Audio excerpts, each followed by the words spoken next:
Hey, everybody. Doug Brown here. Welcome to today's masterclass webinar. I'm here with my business partner and good friend, Walt Hampton. Happy to be here, Doug. I'm looking forward to this. Oh, yeah. I'm so excited that as people are coming into the room, they've decided to join us here. This is absolutely the right place. We're going to share with our audience some of the best practices that we use with our executive coaching clients to get more done faster with fewer mistakes. And we'll talk about how to build simple routines and processes to get things done more quickly so you can focus on what matters, how to use the most reliable tool ever created to guarantee that you won't be making really expensive mistakes, and how to take back control of your time and make more money. And who wouldn't want some of that? I like it like that. So we know everybody's busy these days when it's harder to focus and find good help, but there's never been a better time to invest on working on these disciplines than right now. Yeah, and I love that we're doing this right now, Doug, because we have a once in a generation, dare I say, opportunity. Even though there's a lot of weariness in the world, even though we're all tired of the pandemic, even though we're ready for it to be over, even though there's a lot of uncertainty about in office, out of office, history will show us that after some of these darkest times, the 1918 pandemic, for example, there was nearly a decade of unbridled growth, the roaring 20s. And we are already seeing indices of this. So there's an amazing opportunity right now for growth, for revenue and profit. Many of our clients that we work with are seeing double-digit year-over-year revenue growth. There's also a once in a generation, and we're seeing it in the Great Resignation, there a once in a generation opportunity to recalibrate, to reconsider how we show up and do this amazing work we get to do as lawyers, and to find and reground ourselves in peace and deep satisfaction, and to create something, this thing that is our law practice, our law business, to create it as an asset that will sustain us and to sustain our families now and well into the future. And with these opportunities, as you and I talk about frequently, come challenges. We like to call them problems, but as coaches, we refer to them as challenges. And the challenges are that as practice owners, as practice builders, as lawyers, I was a litigator for 25 years. There's this always on mentality. It's part of the DNA, sadly, of what we do. You know, we're always on, we're always in it. And as clients come in, as the practice grows, we get busier. And this means that the doubling down and being more busy isn't the answer. It's not about being busier. It's about becoming smarter the way we do it, about becoming more effective. And that we begin to recover some of the time for ourselves. And the truth is that there is a law of diminishing returns for just about everything, and it includes productivity. And a very interesting piece of research shows that after 55 hours in the office, at 80 hours, our productivity, the stuff we get done, is no more than if we had just done the 55 hours in the work. There's this regression that happens in productivity, and the truth is that when we're not working smarter, when we're just working harder, we make more mistakes, and many of these mistakes are avoidable mistakes. And really, that's what we're driving toward today. Is we want to create a way of showing up in our work that is a way that is more effective, so that we're doing more, we're doing less, we're making more, we're making fewer mistakes along the way. Yeah, and mistakes are a natural part of the work. So we're not going to avoid them, but we have to find a way to avoid going back to do things over again and having to do things over and over. And that's what businesses have done to solve these problems. They use standard operating procedures, or SOPs. And one of those kind of a checklist is a kind of an SOP. And they invest huge amount of resources in this because it has gigantic benefits. It speeds up employee training time. It gets you consistent across your brand, gives your customers and clients the same experience. You meet legal requirements. Work can easily go from one person to the next. You can have more engaged employees, more satisfied clients, and you make more money.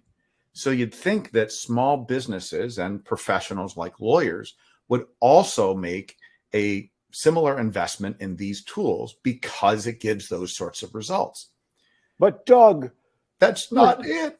We don't see it. We're special snowflakes as lawyers. We are, and we have made lots. We're really good at making excuses. Yes, the excuses we make are very creative. But it often is, that I'm too small, or I'm too big, or the practice is too diverse, or it takes too long, or I don't know where to start, or if I do them, people won't follow them anyway. And besides, I've got a trial to get it ready for a big closing, to get ready for a big deal, and maybe I'll do it next time.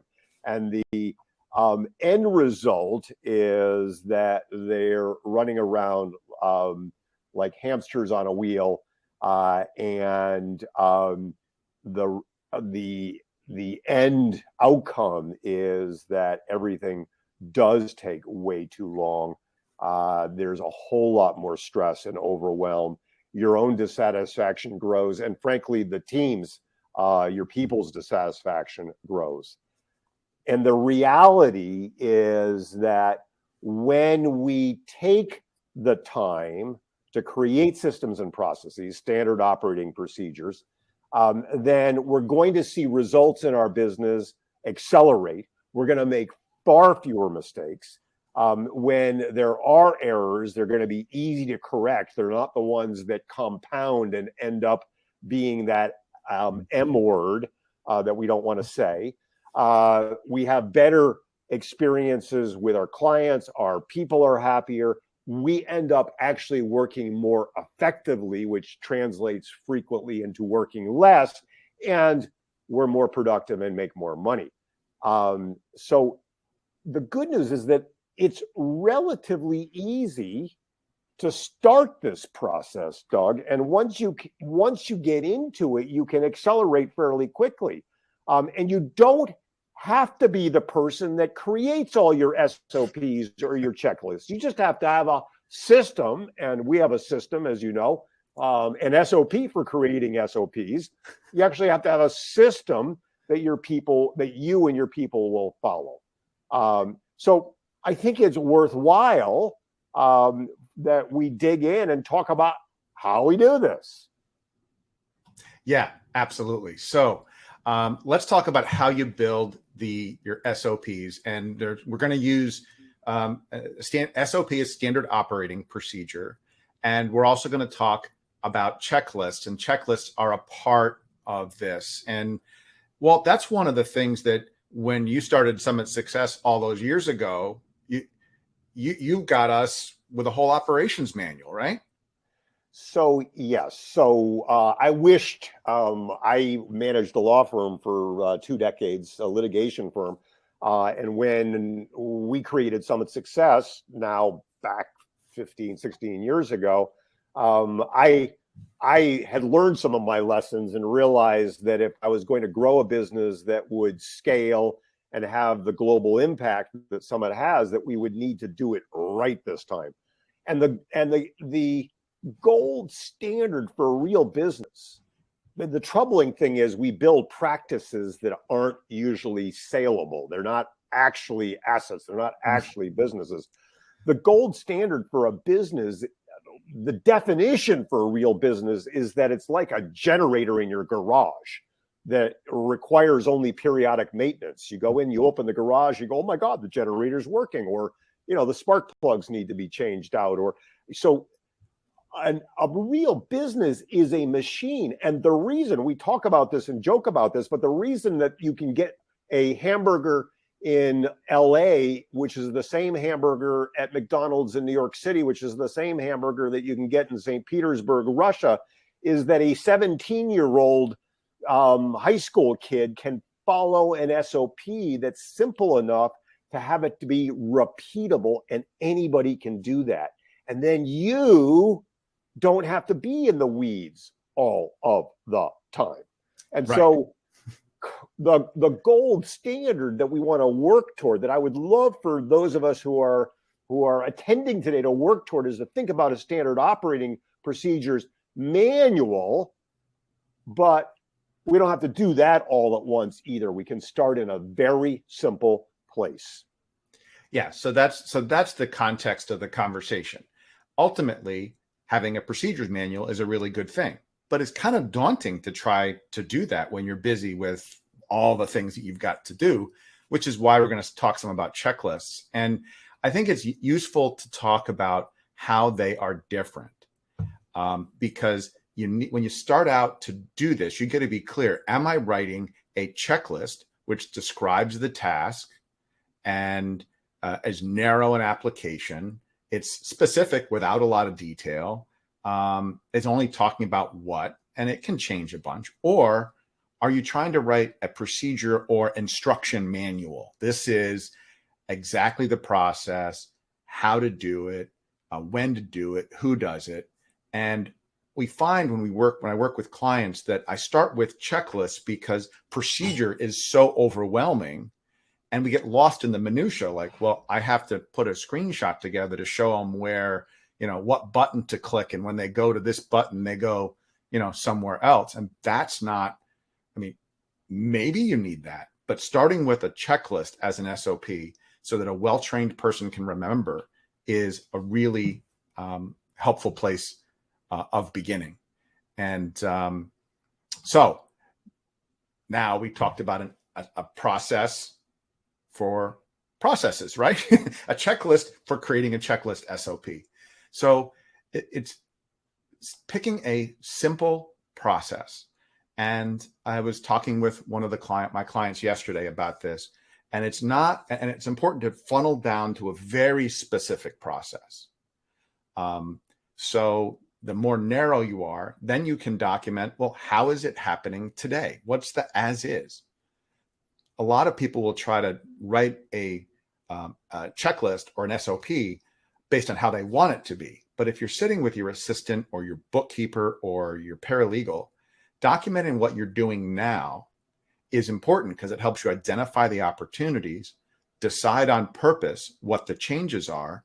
Then you can implement the changes, hopefully only one at a time, test, revise, and repeat, because you're never going to be done with this. It's always going to be revised and updated.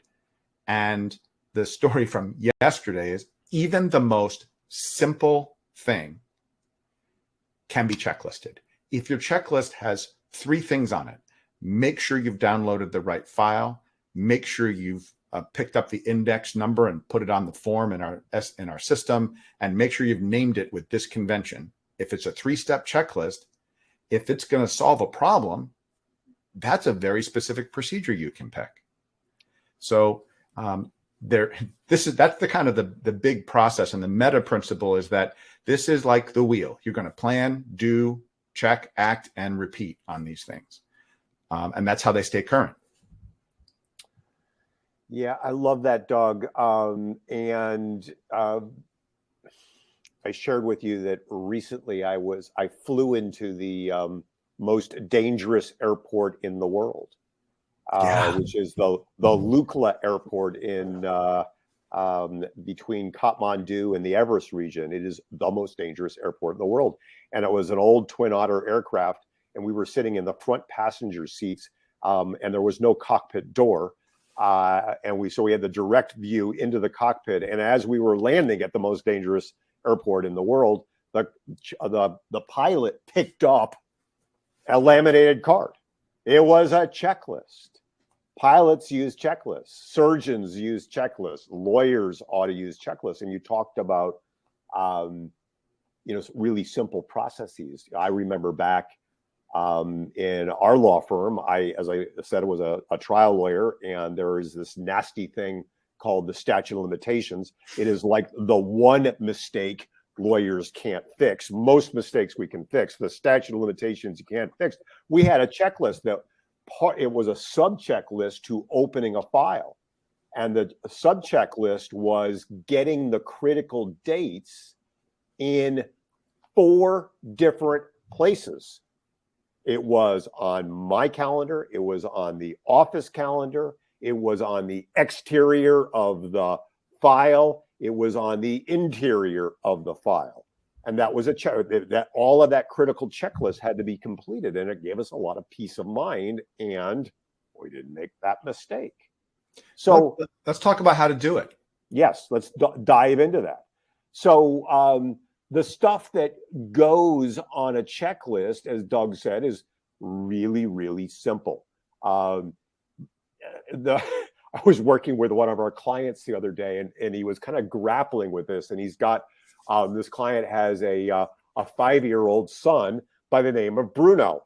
And I said, "Does Bruno know how to make pancakes?" And he said, "No." I said, "Well, let's pretend that we're teaching Bruno how to make pancakes."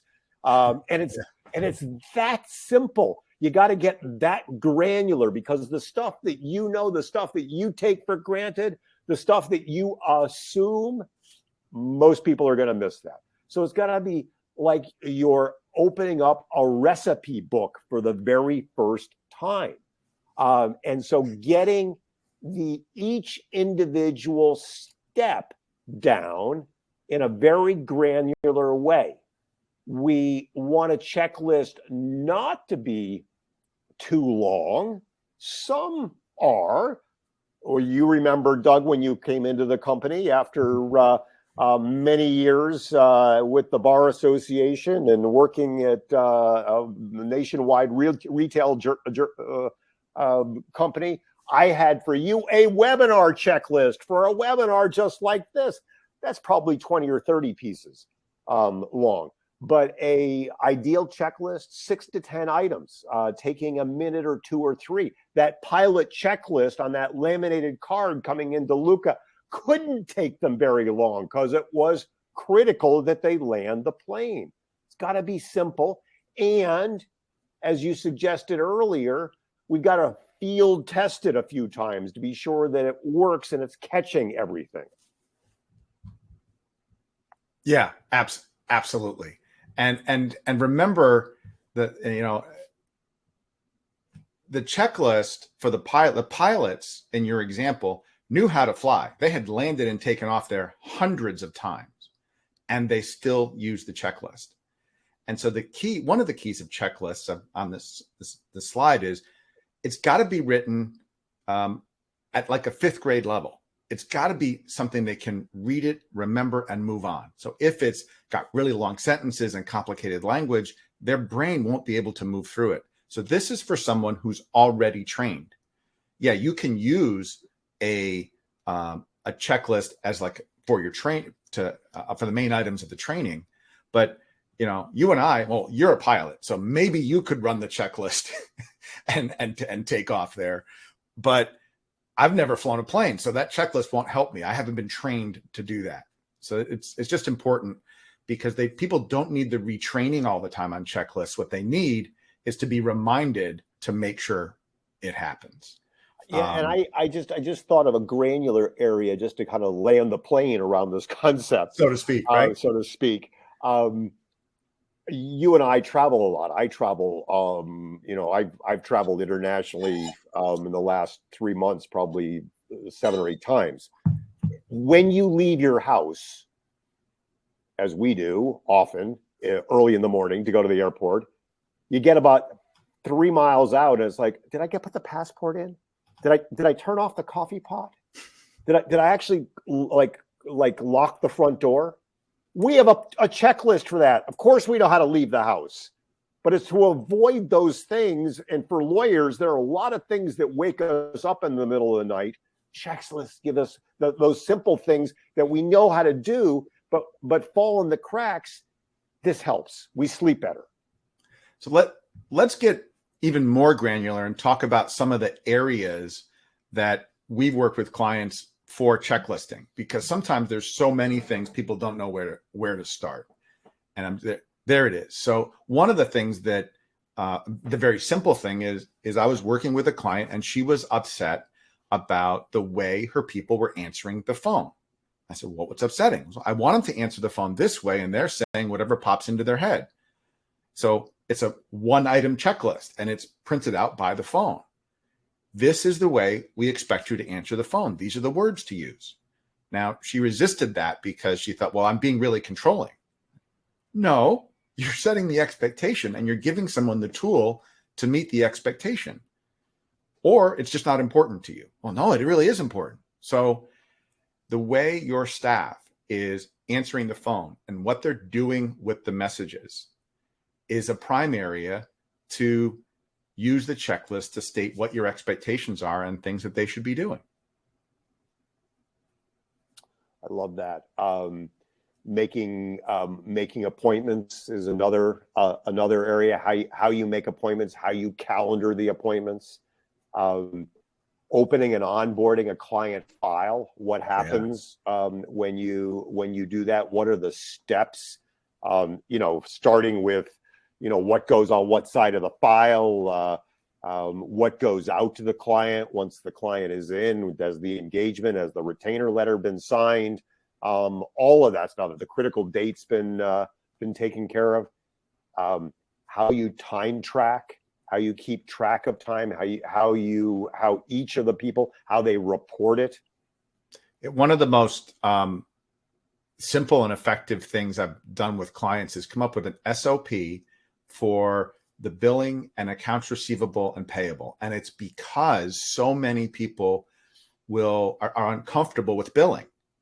And so the checklist was a checklist / calendar, maybe more of an SOP of, all right, on this specific day, that's when you have to have your pre-bills done. And this is when you're going to send your invoices out. And if they're not paid by a certain date, here's what your assistant is going to do. And here are, by the way, the instructions of what she should say. Because what kept happening was the follow-up didn't happen. And I said, part of the obligation is you have to give your assistant permission to nag you and require you to do it on a certain day. But when we did that, when we went through the process and he was able to get his assistant to do it, he actually collected more money more quickly because he was taking the parts of it that could be delegated, and so it was actually happening. So did I tell you that I'm a coaching wizard for lawyers? You are like rivaling Harry Potter, because no, go on. I had a client who came to me because her cash flow was really, really bad and her receivables were really, really bad. And I realized that she had no SOP like you're describing. And I recommended that she send out bills. And that month, tens of thousands of dollars came in, and she thought I was a wizard. Maybe I'm a wizard too, because I've asked the question and said, so how's your accounts receivable? And sometimes, what's an accounts receivable? Okay, so let's fix that problem. So we look at it and we say, well, why haven't the people paid? Well, it turns out there was no process to follow up. Yes. So very, very simple things are some of the most important things to document. These are just some examples. Yes. Even back in the day when, I was a young associate in a big law firm, then they were called secretaries. Whenever a file opened, they would do the red weld folder, and it would have a folder for correspondence and a folder for pleading and a few other things. And that's what showed up on our desks. Now, maybe people don't use hard copy folders, but what that did was we didn't have to think about it. There was a checklist, a process to do that. Mm-hmm. Yep. But sometimes these can go wrong. Indeed, they can. And it's a two-edged sword. Sometimes your staff will resist the checklist because it's a waste of time. I know how to do that. And that was, you and I, one of the books we recommend on checklists is the Checklist Manifesto. And this whole checklisting thing got started because doctors needed to wash their hands. Yep. They resisted the checklist. Mm-hmm. Failure to get the buy-in of your people, having a checklist that doesn't make sense, having something brought in from another organization, again, without team buy-in. These are all ingredients for SOPs, for checklists to go off the rails. Having too many checklists. So being aware of enrolling your team, enrolling your people is really, really important. I worked with a client early on who was an insurance broker, and he had brought the operations manual from his prior company, a great big company. And then he was irritated that his staff wasn't following the operations manual, but they hadn't done the work to make it their own. Mm-hmm. It was, okay, I've got an SOP manual, but that checking the box doesn't make it real. But when we engaged the team, and this is why you don't have to do this yourselves, who's the person that is or should run the process? Engage them in this kind of education and allow them to come up with what they think the checklist is. Give them the checklist for making checklists. And then you can be in a review place, so you're not sitting there trying to reinvent their job for them. Because I guarantee you, the people who are making the mistakes in your office don't like making them either. So this is a tool to help them feel better about their jobs and get more done. Because the only thing worse than making a mistake is having to go back and do it again, do the thing again. So Doug, I want to tease out a distinction there because it's so important. Yeah. As lawyers, as managing partners, we tend to think we have to get in the weeds and do it all. And when we allow, I don't like the word empower, because empower connotes that somebody has power and somebody doesn't have power. Yeah, the truth is that we all have gifts and talents. When you allow and invite and enroll your team to be a part of the creation of this, they often have even better ideas than you have, believe it or not. And when they create that, knowing what gets in the way or knowing what falls in the cracks, you end up with a better checklist than you ever could have come up with yourself. I saw it when I was in doing more consulting, and we'd go into these medical offices and we'd get all the people in the room who actually ran the process. I also did this with municipalities, and we put it up on the whiteboard. And I specifically had whoever's in charge of the department, like, don't say anything, just watch and make notes. And what happened was one person would describe the process, then another person would describe it. We'd finally wind up with all these circles and arrows on the board, but nobody in the room even understood the different understanding they'd have of processes. And then when we saw it together, they were able to figure out, well, here's where the logjam is. Here's how we should fix it. Let's take steps out. And that's all fine and good for big organizations that hire a consultant to come in and help them with that. But you can do the same thing in your office with your bookkeeper and your admin on a specific process of what does it take to make the bills go out, or what does it take for accounts receivable, or even to open a file. Yes. But it's only when you get the people in the room and you start throwing it up on the wall, literally, that you can actually see where the disconnects are. Yes. So I thought it might be fun to kind of go over the top 10 mistakes that we see. There's so many more than 10 when it comes to SOPs and using this discipline. And the first is keeping it in your head. Well, is there a process for that? Yeah. So where's it written down? Like, no, written down. They know what it is. And the second is it's written down, and there's a Post-it pad over here, and there's a yellow pad over here. It's not in one place. There's not a control copy. It's just kind of Post-its all over the screen. That doesn't work either. Yeah, and as we alluded to at the beginning of our workshop today, the gold standard ultimately is to have a comprehensive operations manual. And the beautiful thing is, if you are doing this over time, you're going to create checklists and SOPs for lots of different stuff. And if it has a place to live, then it's not going to be random or in your head. So we use Google Drive. There are programs that you can get for creating operations manuals. We like Drive a lot, but we're onboarding a brand new director of operations this week. She's super smart. I sent her over to the operations manual today to answer some of her questions. It was like, wow, it's all here. Indeed it is. It's not random. It's written down and it's archived.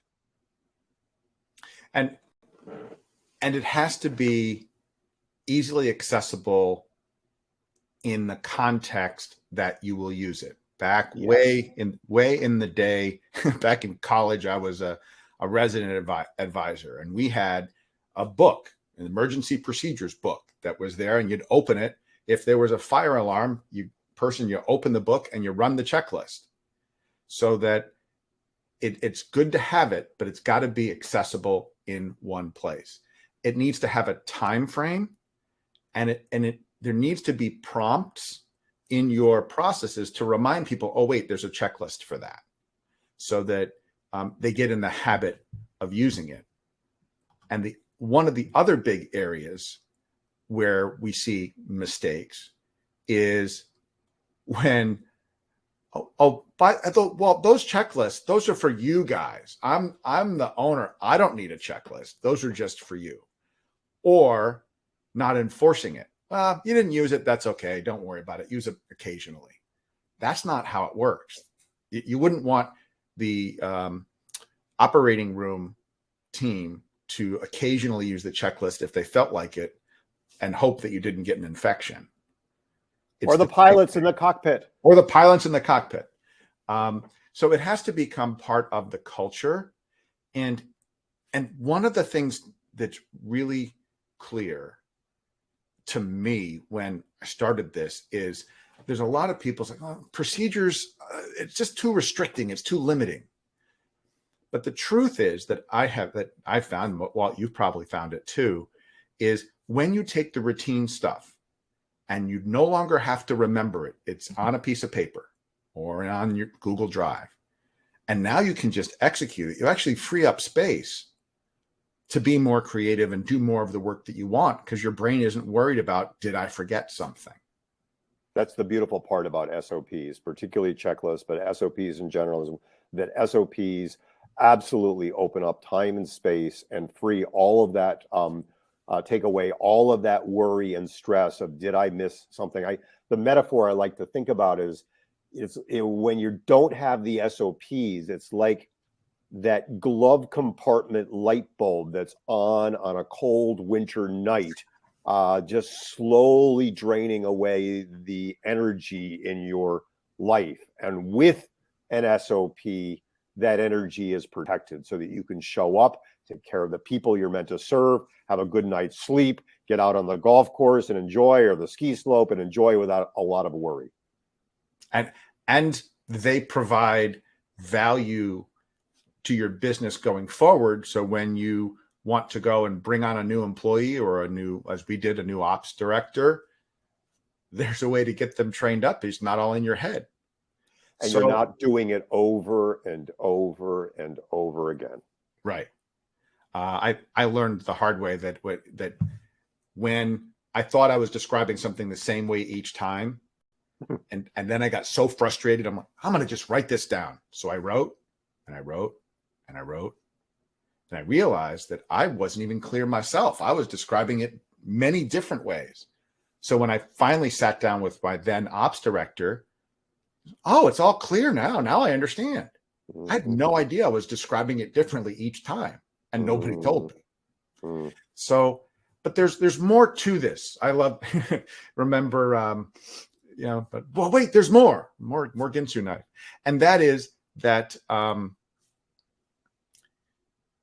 Doing all of this requires that you establish new habits. I think hopefully you've got the message that they matter and that you should do them, and got some areas about where to start. But there's so much more to doing this than just having the idea of, yep, I should have a checklist or watching a video, because we need to instill the habits in ourselves and our team. And as I said earlier, it's kind of an iterative process to learn how to do this. The first couple of times, you're probably going to flop on your face and it's not going to work, but you have to stay in the work. And that's why having someone who is expert at this, who can look at it from the outside, who knows how to take pieces of the Lego blocks apart and put them back together again as your thinking partner, is essential. And so one of the things that Walt and I have done, because you guys are people are part of our community, is to open up some time on our calendars so we can have a no obligation conversation with you, where you can bring one of the challenges that you've got with implementing SOPs and checklists and getting your people to do what they need to do, and we'll help you break through it. And I know, Walt, you've got a way to do that you can drop in. I popped it up. It ought to be right on your screen on the right hand side, friends. And you just click the green button, and it'll take you to a short little form, and you can book some time with Doug or me, and we can help jumpstart you on this process of creating SOPs. Yeah, it's the impact of it is so tremendous, and you don't have to learn it yourself, and you don't have to go to the web and figure out, be careful. You could wind up spending all your time creating a pretty template of what the SOP should go into, when you really should just be spending time on what's the SOP and not worry about the design and other stuff. But there's one more thing that you really need for this whole endeavor to be effective. And it's really, well, we talk about it as the CEO mindset. Yeah, and it's a challenge for lawyers in particular. It was a challenge for me. We go to law school. We think about this thing as a law practice. We see ourselves as the professional, as the technician, as the service provider, and we roll up our sleeves and we get busy. And some of us, we take on associates and paralegals. And so we're also, fielding their questions. Some of us begin to think about growing a law firm, but still for many, we're still caught in this idea that what we have is a practice rather than a business. And as I mentioned earlier, the idea of a business is that it's actually an asset that you can sell. And that's a very difficult concept. Professional service businesses are very challenging to sell. Most professional service businesses will die on the vine because they have not been created as businesses. For those of you who can begin to wrap your heads around the fact that maybe I could have this thing be a business, that requires that you step into what Doug refers to as a CEO mindset. And it's how you view your role in the firm. Do you view your role as the person who's got your sleeves rolled up and you're in the kitchen and washing the dishes? Are you the one who's actually got your sleeves rolled up and doing the sorting through the file boxes of discovery? Or are you seeing yourself more as the role of the chief executive officer of a business? And so as that CEO, you're thinking about growth, you're thinking about strategy, you're thinking about the big meta vision of the firm, and you're asking a really important question over and over again. Who else should be doing this? You, as the CEO, stepping into that place of power, that's a huge seismic shift that will turn your law practice into from an expensive indentured servitude into something that will give you freedom. Yes. And the way to the action step for this, right? So this is a concept that, yeah, you are one of your hats is a CEO of your business, and the other is you're the provider of your business, because it's really two different things. But the simple discipline of blocking time on your calendar in the week or in the month to just call it strategic time, a time for you to step back from being in the business all the time, to say, all right, what things could I do in my business to make it more efficient and more profitable? And that's the time you invest in things like SOPs and checklists, so that you can be more efficient and productive. And well, I think, what is it? Google has 20% time. They set aside they encourage their employees to set aside 20% of their time to work on new and innovative things that aren't really part of their job. And that's how we wound up with things like Gmail. So if you're running a business, setting aside a specific percentage of your time to be the CEO and work on the business is essential. And we've said a lot of important things on this, Doug, but if there's one big takeaway, the creating SOPs and checklists is a strategy and a tool.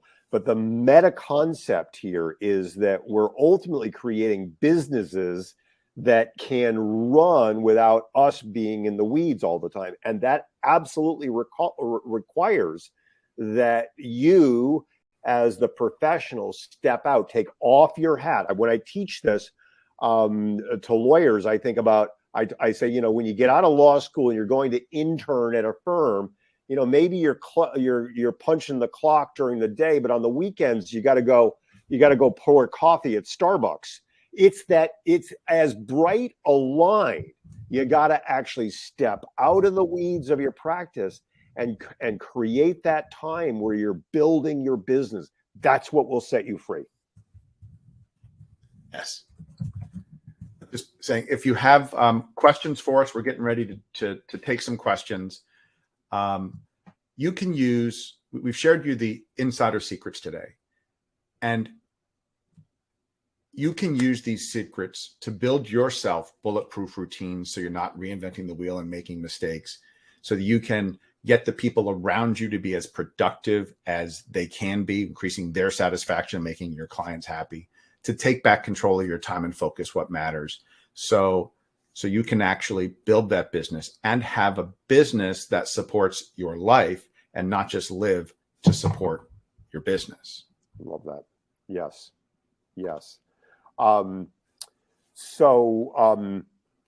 One of the questions, I had a private chat where I don't know where to get the time to step out of my business. We have an older program for that, and maybe we'll roll it back out. But it starts with, for me, when I'm coaching lawyers, it starts with a very comprehensive weekly planning process, where at the beginning of the week, you're actually scheduling the time on your calendar to do that CEO work.